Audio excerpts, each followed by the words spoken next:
সারা রাত আমরা হাসপাতালে ছিলাম। সকালে ডাক্তার এসে বলল, রোগী এখন সচেতন, তবে মাথার আঘাতের কারণে তার স্মৃতিশক্তি হারিয়ে গেছে। তিনি কাউকে চিনতে পারছেন না। গিয়ে আমি রবিনের কাছে গেলাম। তাকে দেখে বললাম, আমি মানসী, তোমার স্ত্রী। ও রবিন আমার দিকে তাকিয়ে বলল, আমি আপনাকে চিনি না। গিয়ে আমার বুকটা ফেটে গেল। রোহিত বলল, বাবা, আমি রোহিত, তোমার ছেলে। কি? রবিন বলল, আমার কোনো ছেলে আছে? ডাক্তার আমাদের বুঝিয়ে বলল, এটা সাময়িক হতে পারে, ধীরে ধীরে স্মৃতি ফিরে আসতে পারে, তবে কিছু ক্ষেত্রে স্থায়ী হয়ে যায়। রোগীকে পরিচিত পরিবেশে রাখতে হবে। কি? বাসায় ফিরে আমি ভাবতে লাগলাম, রবিন আমাকে চেনে না, আমাদের বিয়ের স্মৃতি নেই, আমাদের সংসারের কোনো স্মৃতি নেই। এটা কি ভাগ্যের ইশারা? রোহিত বলল, মা, এখন তোমার সামনে একটা সুযোগ এসেছে। কি? আমি বললাম, কি সুযোগ? রোহিত বলল, বাবা তোমাকে চেনে না, তুমি এখন নতুন করে জীবন শুরু করতে পারো। আমি চমকে উঠলাম, বললাম, তুমি কি বলছো? সে আমার স্বামী গো। রোহিত বলল, মা, সে এখন শুধুই একজন অচেনা মানুষ, তার কোনো স্মৃতি নেই, তুমি এখন মুক্ত। আমি বললাম, রোহিত, এ ধরনের কথা বলো না, আমি তার দেখাশোনা করব। পরের দিন থেকে রবিনের চিকিৎসা চলতে লাগল। সে ধীরে ধীরে সুস্থ হতে লাগল, কিন্তু স্মৃতি ফিরল না। সে আমাকে একজন অচেনা মহিলা ভেবে সংকুচিত থাকত। রোহিতকে অচেনা ছেলে ভাব। 1 মাস পর ডাক্তার বলল, স্মৃতি ফেরার সম্ভাবনা কম, তবে নতুন স্মৃতি তৈরি হতে পারে। তার সাথে বন্ধুত্ব করুন, ধৈর্য রাখুন। আমি রবিনের যত্ন নিতে লাগলাম, তাকে পরিচয় করিয়ে দিতে লাগলাম। বললাম, আমি তোমার স্ত্রী, আমরা 20 বছর একসাথে আছি। কি? রবিন বলল, কিন্তু আমার মনে কোনো স্মৃতি নেই গো। রোহিত একদিন আমাকে বলল, মা, বাবার আর স্মৃতি ফিরবে না, ডাক্তার বলেছে। এখন তুমি কি করবে? আমি বললাম, তার দেখাশোনা করব। কি? রোহিত বলল, কিন্তু সে তোমাকে চেনে না, তোমাকে ভালোবাসে না গো। আমি ভাবতে লাগলাম, সত্যিই তো, রবিন এখন একজন অচেনা মানুষ, আমাদের মধ্যে কোনো সম্পর্ক নেই। আমি কি আজীবন একজন অচেনা মানুষের সেবা করব? একদিন রবিন আমাকে বলল, আপনি আমার স্ত্রী বলছেন, কিন্তু আমি আপনাকে চিনি না, আমার কিছু মনে পড়ে না গো। আমি বললাম, ধীরে ধীরে সব মনে পড়বে। রবিন বলল, কিন্তু আমি এখানে থাকতে অস্বস্তি বোধ করছি। ও, এই কথা শুনে আমার মনে একটা ধাক্কা লাগল। আমার নিজের স্বামী আমার সাথে থাকতে অস্বস্তি বোধ করছে। আমি রোহিতকে বললাম, তোমার বাবা এখানে থাকতে চায় না গো। রোহিত বলল, মা, এটাই সুযোগ, তুমি এখন নতুন জীবন শুরু করতে পারো। আমি বললাম, কিভাবে? রোহিত বলল, আমার সাথে। আমি বললাম, রোহিত, এসব কথা বলো না। কিন্তু মনের গভীরে আমি ভাবছিলাম, রবিন আমাকে চেনে না, আমাদের কোনো সম্পর্ক নেই। আমি কি সত্যিই নতুন জীবন শুরু করতে পারি? একদিন রাতে রোহিত আমার কাছে এসে বলল, মা, আমি তোমার জন্য একটা ছোট বাড়ি দেখেছি দূরে, আমরা সেখানে যেতে পারি গো। আমি বললাম, কেন? রোহিত বলল, নতুন জীবন শুরু করার জন্য। ও রোহিত, আমি তোমার মা, তুমি আমার ছেলে, আমরা স্বামী স্ত্রী হতে পারি না গো। রোহিত বলল, মা, বাবা তোমাকে চেনে না, তুমি এখন কার স্ত্রী? তুমি একজন মুক্ত নারী। এই কথা শুনে আমার মাথা ঘুরে গেল। সত্যিই তো, রবিন আমাকে চেনে না, আমাদের কোনো সম্পর্ক নেই। আমি কি সত্যিই একজন মুক্ত নারী? পরের দিন আমি রবিনকে বললাম, তুমি যদি চাও তাহলে তোমার জন্য আলাদা ব্যবস্থা করা যেতে পারে। কি? রবিন বলল, আমি এখানে থাকতে পারছি না, আমার মনে হয় আমি অনুপ্রবেশকারী গো। আমি ভাবলাম, রবিন নিজেই চলে যেতে চায়, আমি তাকে বাধ্য করব কেন? সেই রাতে রোহিত আমাকে বলল, মা, আমি সব ব্যবস্থা করে রেখেছি বাবার জন্য, একটা ভালো হোস্টেলের ব্যবস্থা করেছি, সেখানে তার যত্ন নেওয়া হবে গো। আমি বললাম, কিন্তু সে আমার স্বামী গো। রোহিত বলল, মা, সে তোমাকে চেনে না, তুমি তার কাছে একজন অচেনা নারী, তুমি কেন একজন অচেনা মানুষের দায়িত্ব নেবে? আমি চুপ করে রইলাম। পরের দিন রবিনকে হোস্টেলে পাঠিয়ে দেওয়া হলো। সে যাবার সময় বলল, ধন্যবাদ, আপনি অনেক যত্ন নিয়েছেন। আমি বললাম, আমি তোমার স্ত্রী ও রবিন বলল, আমি কিছু মনে করতে পারছি না আগি। রবিন চলে যাওয়ার পর ঘর খালি লাগছিল। রোহিত বলল, মা, এখন আমরা দুজন আছি। আমি বললাম, হ্যাঁ। রোহিত বলল, এখন তুমি কি করবে? আমি বললাম, জানি না রোহিত। রোহিত আমার হাত ধরল, বলল, মা, আমি তোমাকে ভালোবাসি। তুমি আমার সাথে নতুন জীবন শুরু করো। আমি তার চোখের দিকে তাকালাম, দেখলাম সেখানে সত্যিকারের ভালোবাসা আছে। আমি বললাম, রোহিত, এটা কি ঠিক হবে? রোহিত বলল, মা, ভালোবাসার কোনো নিয়ম নেই। আমি তোমাকে সুখী করতে পারবো গো। আমি অনেকক্ষণ চুপ করে থাকলাম। তারপর আমি বললাম, রোহিত, আমি ভেবে দেখ। রোহিত খুশি হয়ে বলল, সত্যি মা? আমি বললাম, হ্যাঁ, কিন্তু সময় দাও। সেই রাত থেকে আমি ভাবতে লাগলাম, আমার জীবনে কি ভালোবাসা নেই? রোহিত কি সত্যিই আমাকে ভালোবাসে? আমি কি তার সাথে সুখী হতে পারবো? কয়েকদিন পর আমি রোহিতকে বললাম, আমি তোমার প্রস্তাব নিয়ে ভেবেছি। কি? রোহিত উৎসুক হয়ে বলল, কি ভেবেছ মা? আমি বললাম, রোহিত, আমি মনে করি আমাদের কোথাও চলে যাওয়া উচিত। নতুন জায়গা, নতুন পরিচয় নিয়ে গিয়ে। রোহিত খুশিতে আমাকে জড়িয়ে ধরল, বলল, সত্যি মা, তুমি রাজি? আমি বললাম, হ্যাঁ রোহিত, আমি বুঝেছি যে জীবনে ভালোবাসা পাওয়াটা খুব গুরুত্বপূর্ণ। তুমি আমাকে যেভাবে ভালোবাসো সেটা আমি আর কোথাও পাইনি গি। রোহিত বলল, মা, আমি তোমাকে সবচেয়ে সুখী করব, তুমি দেখবে। আমি বললাম, কিন্তু একটা শর্ত আছে। কি? রোহিত বলল, কি শর্ত? আমি বললাম, আমাদের নতুন পরিচয় নিতে হবে। কেউ যেন জানতে না পারে আমরা মা ছেলে ছিলাম গো। রোহিত বলল, অবশ্যই মা, আমি সব ব্যবস্থা করে রাখব গো। আমি বললাম, আর নিদার কি হবে? রোহিত বলল, নিদা এখন বড় হয়ে গেছে, সে বাবার কাছে থাকতে পারবে আর আমাদের কাছে ছুটিতে আসতে পারবে। পরের সপ্তাহে আমরা সব ব্যবস্থা করে ফেললাম। রোহিত একটা দূরের শহরে ছোট একটা বাড়ি ভাড়া নিয়েছিল। আমরা নতুন নাম নিলাম। আমার নাম হলো রীতা, রোহিতের নাম হলো রাহুল। আমরা স্বামী স্ত্রী হিসেবে পরিচয় দিলাম। নিদাকে বলা হলো যে আমি অসুস্থ হয়ে গেছি, চিকিৎসার জন্য দূরে গেছি। রোহিত আমার দেখাশোনা করবে। নিদা কিছু বোঝে না। নতুন শহরে পৌঁছে আমি অন্যরকম অনুভব করলাম। এখানে কেউ আমাদের পুরানো পরিচয় জানে না। আমরা সত্যিকারের স্বামী স্ত্রী। রোহিত না রাহুল আমার খুব যত্ন নিতে লাগলো। প্রতিদিন ফুল কিনে আনত, আমার পছন্দের খাবার রান্না করত, আমার সাথে সিনেমা দেখতে যেত, ঘুরতে নিয়ে যেত। আমি অনুভব করলাম এই প্রথম আমি একজন নারী হিসেবে পূর্ণ সম্মান আর ভালোবাসা পাচ্ছি। কিন্তু মাঝে মাঝেই আমার মনে পাপ বোধ হতো। আমি কি ঠিক কাজ করেছি? রোহিত আমার ছেলে, আমি তার সাথে স্বামী স্ত্রীর মতো থাকছি, এটা কি পাপ? একদিন রাহুল আমাকে বলল, রীতা, তুমি কেন মাঝে মাঝে দুঃখী হয়ে যাও? আমি বললাম, কিছু না গে। রাহুল বলল, তুমি আমাদের সম্পর্ক নিয়ে চিন্তা করছো। আমি বললাম, হ্যাঁ গো। রাহুল আমার হাত ধরে বলল, রীতা, আমরা কারো ক্ষতি করিনি, আমরা একে অপরকে ভালোবাসি, এটাই সবচেয়ে বড় সত্য। আমি বললাম, কিন্তু সমাজ গো। রাহুল বলল, সমাজ আমাদের সুখের চেয়ে গুরুত্বপূর্ণ নয় গো। ধীরে ধীরে আমি স্বাভাবিক হয়ে গেলাম। রাহুলের সাথে আমার জীবন সত্যিই সুখের হলো। সে আমাকে যেভাবে ভালোবাসত আমিও তাকে ভালোবাসতে শুরু করলাম। আমি বুঝলাম ভালোবাসার কোনো বয়স নেই, কোনো সীমা নেই। 6 মাস পর নিদা আমাদের দেখতে এলো। সে বলল, মা, তুমি অনেক সুন্দর লাগছ, অনেক খুশি দেখাচ্ছে। আমি বললাম, হ্যাঁ বেটা, আমি ভালো আছি। কি? নিদা রাহুলকে দেখে বলল, ভাই, তুমি মায়ের খুব ভালো যত্ন নিচ্ছ গো। রাহুল বলল, অবশ্যই, আমি তোমার মাকে ভালোবাসি। নিদা কিছু বোঝে না, তার কাছে আমরা এখনো মা আর ভাই। নিদা চলে যাওয়ার পর রাহুল আমাকে বলল, রীতা, আমি তোমাকে একটা সারপ্রাইজ দিতে চাই। ও, আমি বললাম, কি সারপ্রাইজ?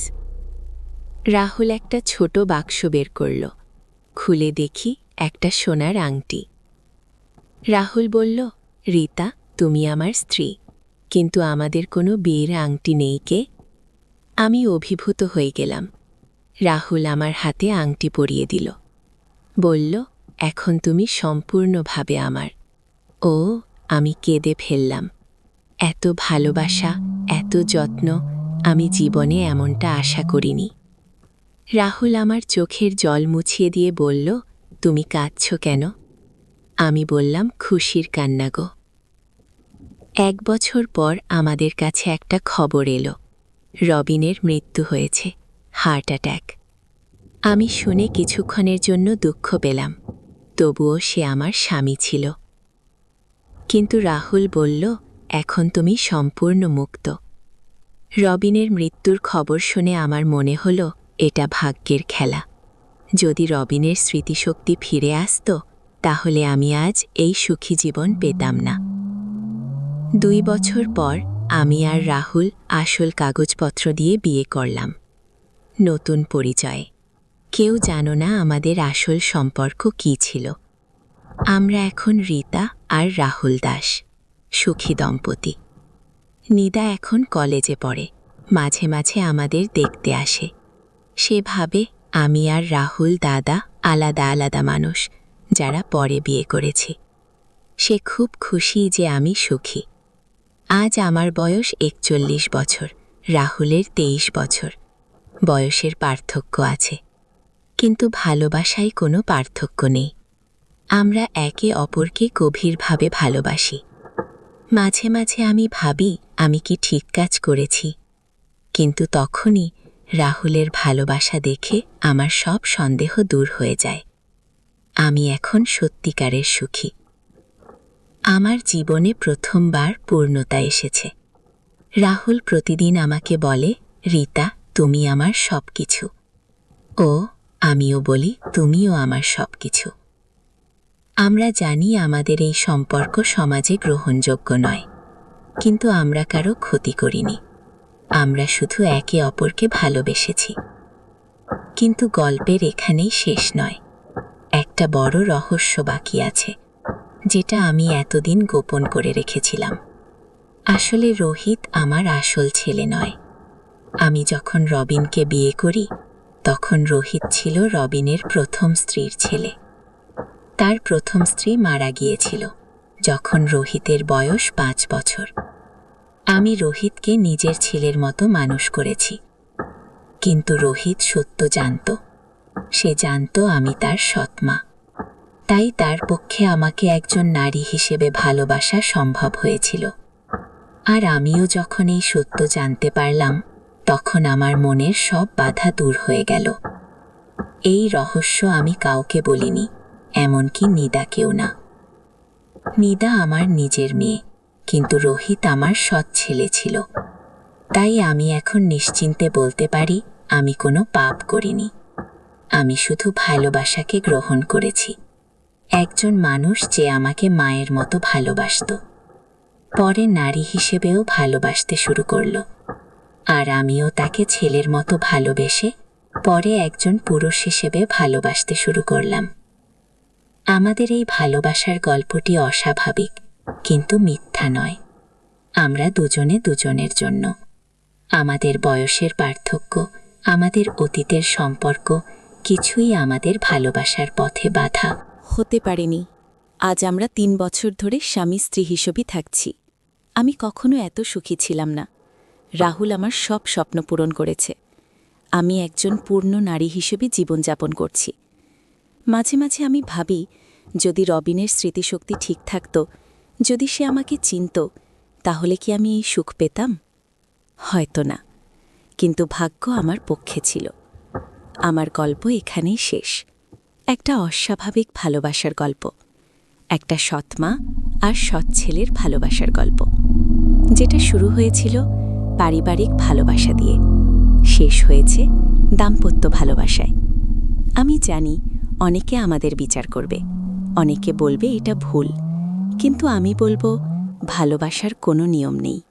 যখন দুইজন মানুষ একে অপরকে সম্মান করে, যত্ন করে, ভালোবাসে, তখন সেটাই সত্যিকারের ভালোবাসা। আমি আর রাহুল এখন সম্পূর্ণ সুখী। আমাদের কোনো অনুশোচনা নেই। আমরা জানি আমাদের এই সিদ্ধান্ত সঠিক ছিল। আমরা একে অপরের জন্য তৈরি।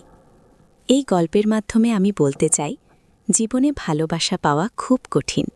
যখন পান, তখন সেটাকে আঁকড়ে ধরে রাখুন। সমাজের ক্ষয়ে নিজের সুখ নষ্ট করবেন না। যতক্ষণ আপনি কারো ক্ষতি না করছেন ততক্ষণ আপনার সিদ্ধান্ত সঠিক। আমি মানসী দত্ত, এখন রীতা দাস। আমার বয়স ৪১ বছর। আমার স্বামী রাহুল দাস, বয়স ২৩ বছর। আমরা গত ৩ বছর ধরে সুখী দাম্পত্য জীবনযাপন করছি। আমাদের কোনো অনুশোচনা নেই। এটাই আমাদের গল্প, একটা অস্বাভাবিক ভালোবাসার গল্প। রোদে বেশি থেকে আমার পিঠে পুড়ে গিয়েছিল, ব্যথা করছিল। ছেলে বলল, মা আমি ক্রিম লাগিয়ে দিগো। আমি প্রথমে বলেছিলাম না, কিন্তু ব্যথা বেশি হওয়াতে রাজি হলাম। সে আমার পিঠে আস্তে আস্তে ক্রিম লাগাতে লাগল। হঠাৎ সে বলল, তোমার ত্বক কত নরম। তার স্পর্শ অন্যরকম মনে হচ্ছিল, যেমন একজন পুরুষ একজন নারীকে স্পর্শ করে। আমি অস্বস্তি বোধ করলাম। সে আমার কাঁধে হাত রেখে বলল, তুমি এখনও অনেক সুন্দরী গো। আমি বললাম, এসব কি বলছিস? সে আরও কাছে এসে বলল, সত্যি কথা বলছি, তুমি আমার চোখে একজন আকর্ষণীয় নারী গো। আমি উঠে দাঁড়ালাম। সে আমার হাত ধরে বলল, তুমি রাগ করো না, আমি তোমাকে ভালোবাসি, মায়ের চেয়েও বেশি। কি আমার হৃৎপিণ্ড জোরে জোরে স্পন্দিত হচ্ছিল। সে বলল, আমি তোমাকে বিয়ে করতে চাই, তুমি আমার স্ত্রী হও, আমরা একসাথে নতুন জীবন শুরু করি। ক্রিমের টিউব মেঝেতে পড়েছিল। তার কথাগুলো আমার মাথায় ঘুরপাক খাচ্ছিল। সে কি সত্যি আমাকে একজন নারী হিসেবে দেখে? এই গল্পটি সম্পূর্ণ শুনলে আপনাদের পানি অটোমেটিক বের হয়ে যাবে। সো যত দ্রুত সম্ভব হাতের কাছে টিস্যু নিয়ে বসে পড়ুন। বিছানার চাদর যেন নষ্ট না হয় সেটা সম্পূর্ণ খেয়াল রাখার অনুরোধ জানিয়ে গল্পটি এখন শুরু করব। তার আগে সর্বশেষ অনুরোধ, দয়া করে এমন পানি বের করার গল্প নিয়মিত শুনতে আমাদের চ্যানেলটি সকলেই সাবস্ক্রাইব করুন। ধন্যবাদ।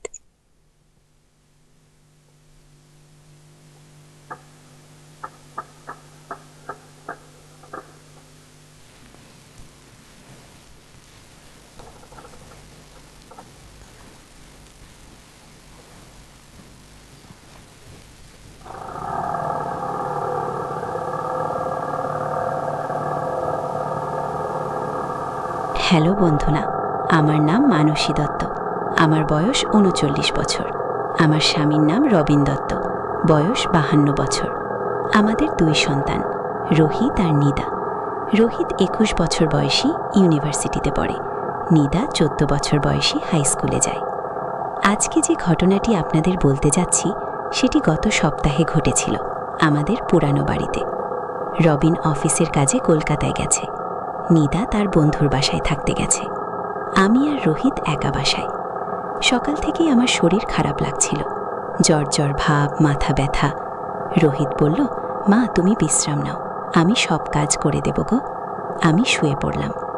দুপুরের দিকে আবহাওয়া খুব গরম হয়ে গেল। আমি বারান্দায় গেলাম একটু হাওয়া খেতে। সেখানে প্রায় ২ ঘন্টা বসেছিলাম।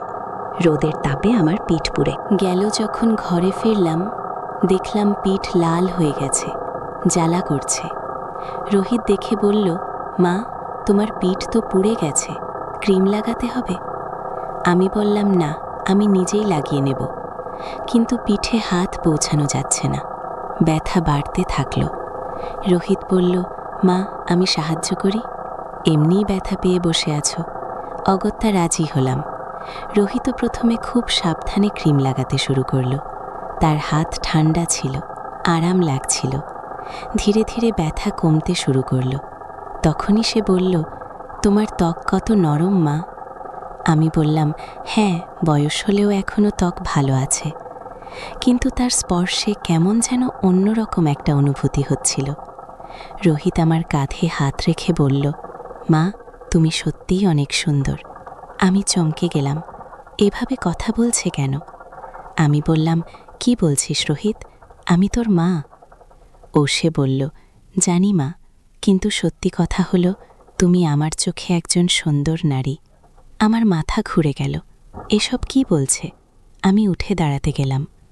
রোহিত আমার হাত ধরে বলল, মা তুমি রাগ করো না, আমি তোমাকে ভালোবাসি, শুধু মা হিসেবে নয়, একজন নারী হিসেবেও।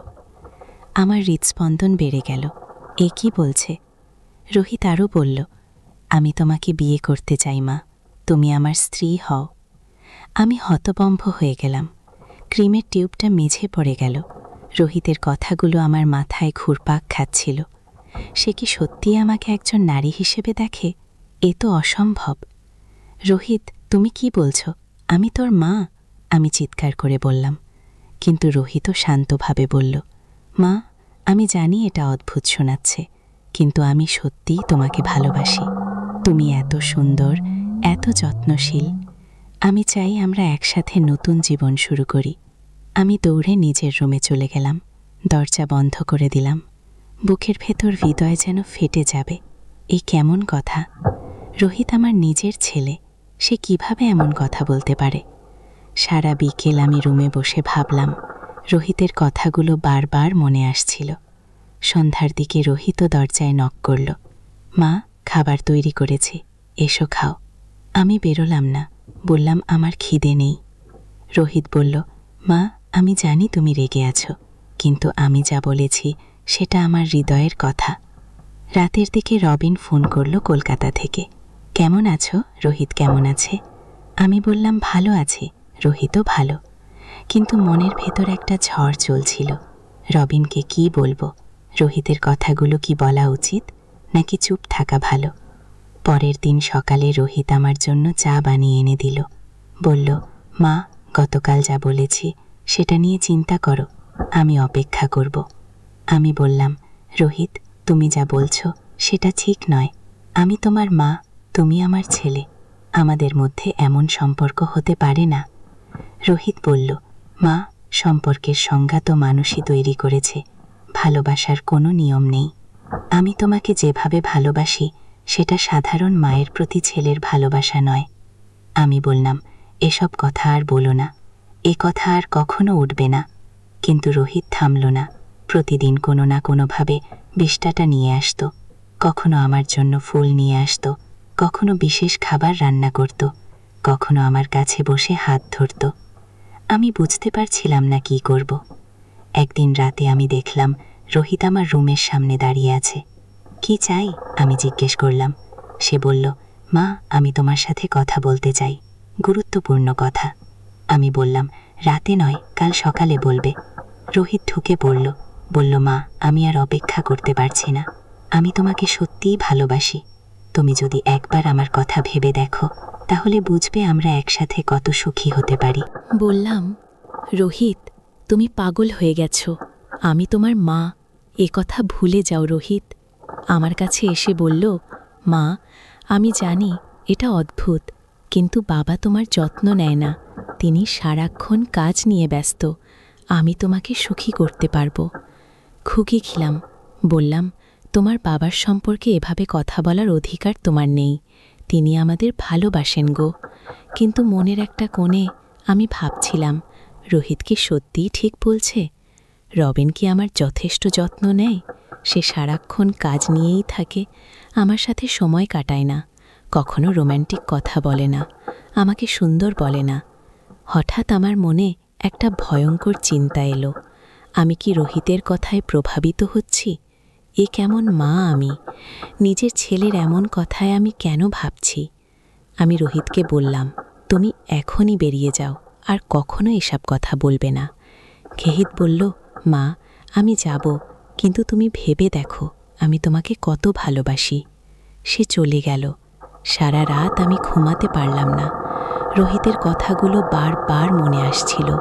আমি কি সত্যিই একটা অপূর্ণ জীবনযাপন করছি? রবিনের সাথে আমার সম্পর্ক কি শুধুই দায়িত্ব আর কর্তব্যের? ভালোবাসা কি নেই? পরের দিন রবিন ফিরে এলো। রোহিত স্বাভাবিক আচরণ করছিল, যেন কিছুই হয়নি, কিন্তু আমি বুঝতে পারছিলাম সে আমার দিকে অন্যভাবে তাকাচ্ছে, স্বামী স্ত্রীর মতো তাকাচ্ছে। রবিন বলল, কেমন ছিলে? রোহিত ঝামেলা করেছে? আমি বললাম, না, ভালো ছিল ও। কিন্তু মনে মনে আমি ভাবছিলাম, রোহিতকে কি সব বলে দেওয়া উচিত? কিন্তু বললে কি হবে? রোহিতের জীবন নষ্ট হয়ে যাবে, পরিবার ভেঙে যাবে। দিন কয়েক এভাবেই কাটল। রোহিত আর আমার সামনে সেই কথা বলতো না, কিন্তু তার আচরণে বোঝা যেত সে এখনও সেই ভাবনায় আছে। আমার দিকে তাকানো, আমার যত্ন নেওয়া, সব কিছুতেই একটা বিশেষত্ব ছিল। একদিন আমি নিদার স্কুল থেকে ফেরার পথে রোডের পাশে দাঁড়িয়েছিলাম। হঠাৎ দেখলাম একটা ট্রাক আমার দিকে আসছে, খুব দ্রুত গতিতে। ড্রাইভার নিয়ন্ত্রণ হারিয়ে ফেলেছে। আমি হতভম্ব হয়ে দাঁড়িয়ে রইলাম। মনে হলো এবার আর বাঁচব না। হঠাৎ কেউ একজন আমাকে ধাক্কা দিয়ে ফেলে দিল। ট্রাকটা আমার পাশ দিয়ে চলে গেল। আমি দেখলাম রোহিত আমাকে বাঁচাতে এসে নিজে আহত হয়ে পড়ে আছে, তার পা দিয়ে রক্ত পড়ছে। রোহিত, আমি চিৎকার করে তার কাছে গেলাম। সে ব্যথায় কাতরাচ্ছে। আমি তাড়াতাড়ি হাসপাতালে নিয়ে গেলাম। ডাক্তার বলল গুরুতর কোনো আঘাত নেই, কয়েকদিন বিশ্রাম নিলেই ভালো হয়ে যাবে। বাসায় ফিরে রোহিতকে বিছানায় শুইয়ে দিলাম। তার যত্ন নিতে লাগলাম, ওষুধ দিলাম, খাবার খাওয়ালাম। রোহিতও আমার হাত ধরে বলল, মা, আমি তোমাকে ভালোবাসি বলেই তোমার জন্য জীবন দিতে পারি। কি? আমার চোখে জল এসে গেল। মনে হলো আমি কত খারাপ মা, নিজের ছেলেকে ভুল বুঝেছি। কিন্তু রোহিত আবার বলল, মা, আমি যা বলেছিলাম সেটা এখনও সত্য। আমি তোমাকে একজন নারী হিসেবে ভালোবাসি। আমি বললাম, রোহিত, এসব কথা ভুলে যাও। তুমি আমার ছেলে, আমি তোমার মা গো। কিন্তু মনে মনে আমি ভাবছিলাম রোহিত আমার জন্য জীবন দিতে পারে। এতটা ভালোবাসা পেয়েও আমি তাকে বুঝতে পারছি না কেন। আমার মনে একটা দ্বন্দ্ব চলছিল। একদিকে মাতৃত্বের টান, অন্যদিকে একজন নারী হিসেবে ভালোবাসা পাওয়ার ইচ্ছা। হঠাৎ করে একদিন রোহিত বলল, মা, আমি একটা স্বপ্ন দেখেছি তুমি আর আমি একসাথে কোথাও ভ্রমণ করছি, স্বামী স্ত্রীর মতো। আমি শুনে চমকে গেলাম। বললাম, রোহিত, এসব কথা বন্ধ করো, স্বপ্ন এমন দেখো না। কিন্তু আশ্চর্যের বিষয় হলো আমিও মাঝে মাঝে এমন স্বপ্ন দেখতে শুরু করলাম। স্বপ্নে দেখতাম রোহিত আমাকে কোথাও নিয়ে যাচ্ছে, আমরা একসাথে হাসছি, সে আমাকে জড়িয়ে ধরছে। ঘুম ভেঙে গেলে আমি লজ্জায় মরে যেতাম। এ কেমন স্বপ্ন আমি দেখছি। একদিন রবিন অফিস থেকে এসে বলল, আমাকে দিল্লি যেতে হবে, প্রায় 1 সপ্তাহ লাগবে। আমি বললাম, এতদিন? রবিন বলল, অফিসের খুব জরুরি কাজ, যেতেই হবে। খিন্নিদাও তার বন্ধুর সাথে বেড়াতে যাবে, আবার আমি আর রোহিত একা থাকব। রবিন চলে যাওয়ার পর রোহিত বলল, মা, এবার আমরা দুজনে আছি, আমি তোমার সব যত্ন নেব। আমি বললাম, আমার যত্নের দরকার নেই, তুমি তোমার পড়াশোনা নিয়ে থাকো। কিন্তু রোহিত প্রতিদিন আমার জন্য বিশেষ খাবার রান্না করত, আমার প্রিয় ফুল কিনে আনত, আমার সাথে সিনেমা দেখত। ধীরে ধীরে আমি বুঝতে পারলাম রবিনের চেয়ে রোহিত আমার অনেক বেশি যত্ন নেয়া, আমার পছন্দ মনে রাখে, আমার কথা মনোযোগ দিয়ে শোনে, আমার সাথে সময় কাটায়।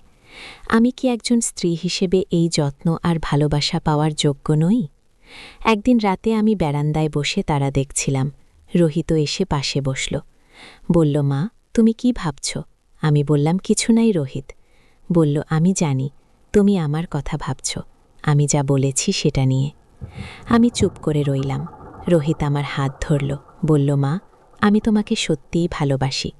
তুমি যদি একটিবার আমার প্রেমকে গ্রহণ করো, দেখবে আমরা কত সুখী হতে পারি। কি?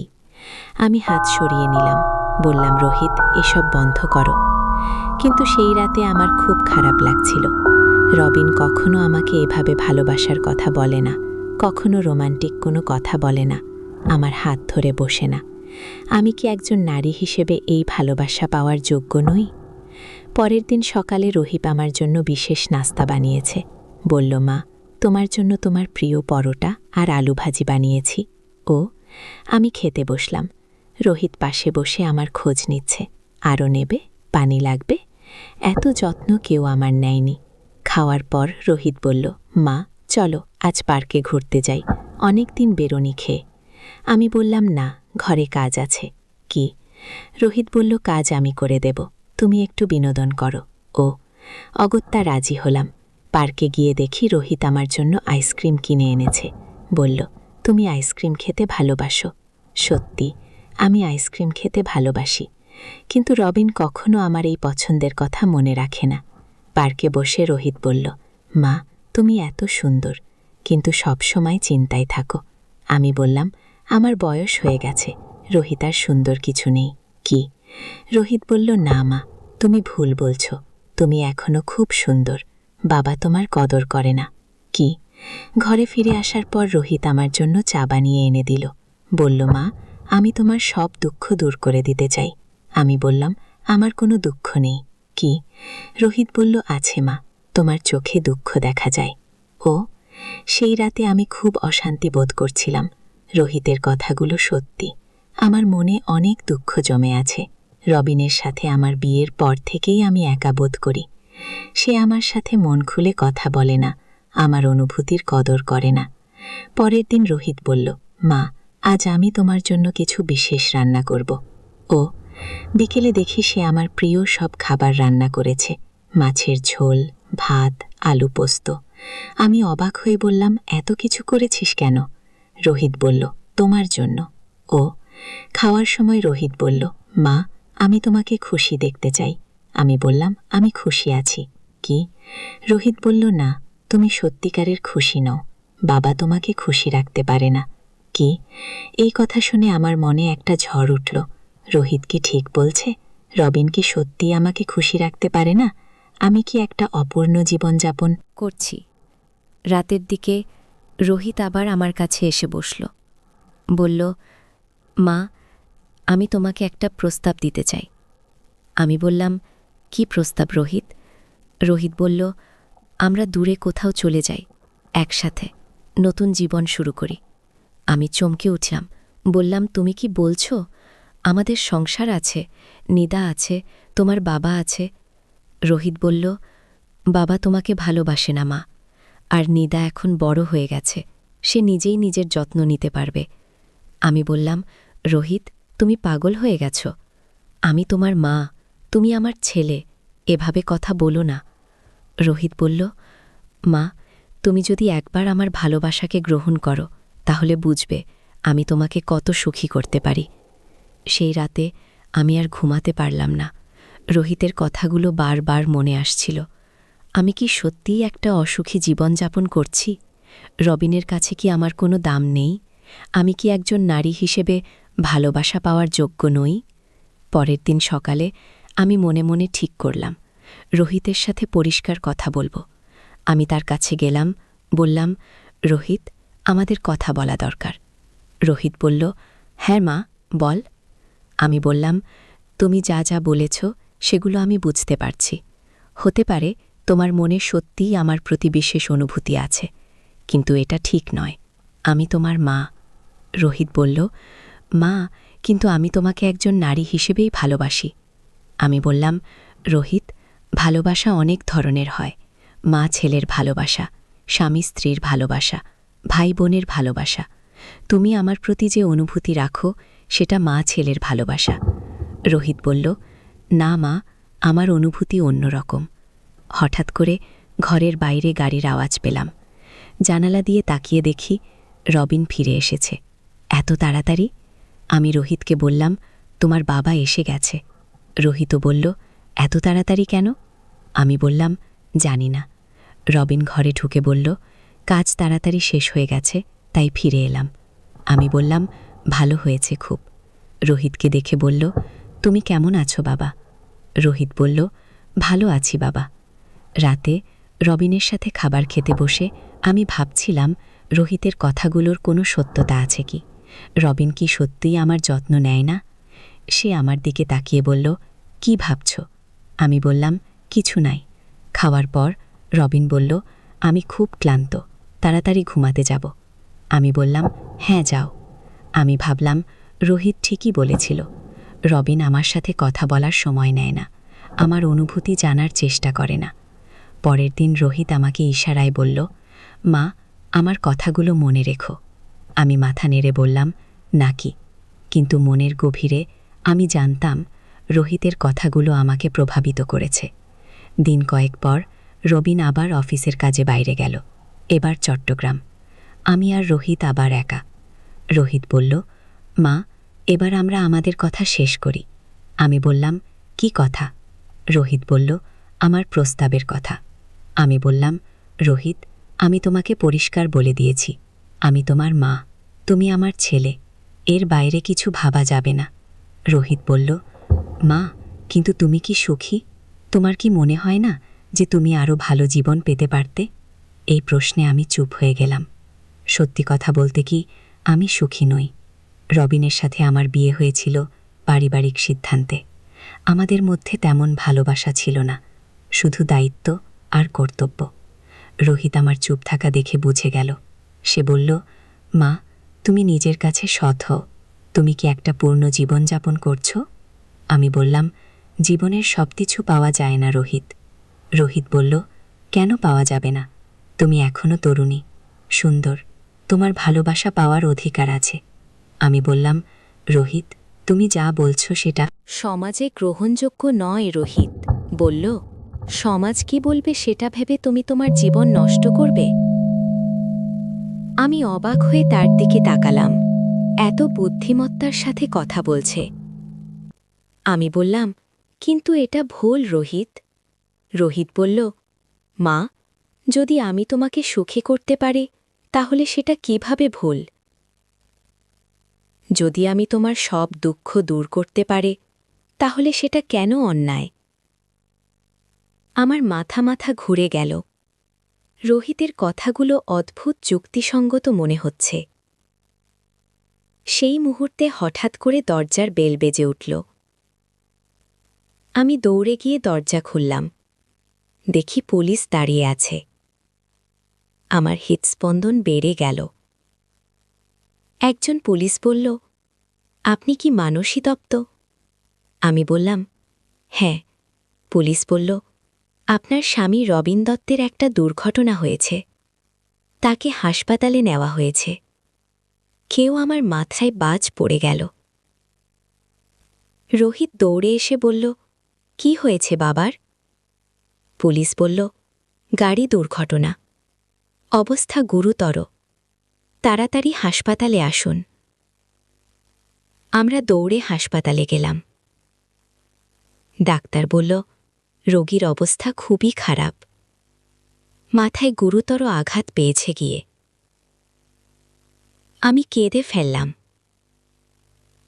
রবিনের এই অবস্থা দেখে আমার মনে হলো আমি কত খারাপ স্ত্রী। আমার স্বামী মৃত্যুর সাথে লড়ছে, আর আমি অন্য কথা ভাবছিলাম। রোহিত আমার কাঁধে হাত রেখে বলল, মা, ধরিচ লাখো। সারা রাত আমি হাসপাতালে ছিলাম।